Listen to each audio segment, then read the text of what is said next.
اس کی مثال یوں سمجھیے، رسول اللہ صلی اللہ علیہ وسلم تشریف فرمان، ایک صحابی حضرت ربیعہ رضی اللہ عنہ تشریف لائے، انہوں نے رسول اللہ صلی اللہ علیہ وسلم کو وضو کروایا، پانی ڈالا، اور آپ اچھی طرح سمجھتے ہیں کہ ہم جب اپنے بڑوں کی خدمت کیا کرتے تھے، اب تو ہم اپنے آپ کو بڑا سمجھتے ہیں نا، صرف حکم چلاتے ہیں گھر میں، اپنے بڑوں کی جب خدمت کیا کرتے تھے، پانی لا کے دینا، وضو کروانا، پاؤں دبانا، سر دبانا، کپڑے لا کے دینا، وہ دعائیں دیا کرتے تھے، حوصلہ افزائی کیا کرتے تھے، حوصلہ بڑھتا تھا، دل کرتا تھا خدمت کا، اور ہم نے وہ طریقہ چھوڑ دیا ہے،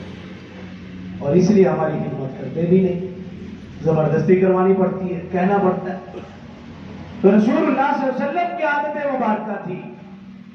جب بھی کوئی رسول اللہ صلی اللہ علیہ وسلم کی کوئی چھوٹی سی بھی خدمت کرتا،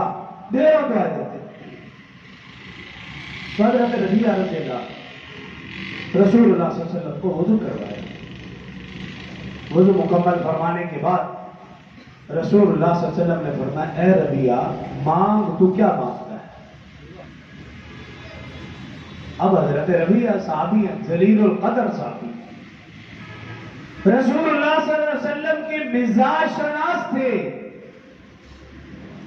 میرے اور آپ کی طرح نہیں، میں اور آپ ہوتے بنگلہ، کوٹھی، کار، روپے، پیسہ، سونا، چاندی، مال دولت کا سوال کرتے، وہ صحابی رسول مزاج شناس کسی اور چیز کا سوال نہیں کیا، بلکہ دیکھا تاجدار ختم نبوت رحمتیں جوش میں ہیں، تو فرمایا، یا رسول اللہ صلی اللہ علیہ وسلم مجھے دنیا کا کچھ نہیں چاہیے، اسألک مرافقتک فی الجنہ، یا رسول اللہ صلی اللہ علیہ وسلم میں کچھ نہیں مانگتا، میں آپ سے صرف یہ سوال کرتا ہوں، یا رسول اللہ جنت میں مجھے آپ کا ساتھ نصیب ہو جائے۔ یہ صحابہ تھے۔ محمود غزنوی رحمت اللہ تعالی علیہ،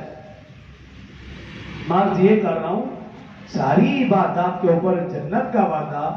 روزے کے اوپر صرف جنت نہیں، جنت والا بھی۔ حضرت ربیعہ رضی اللہ عنہ جانتے تھے کہ میں جو کچھ بھی مان لوں گا،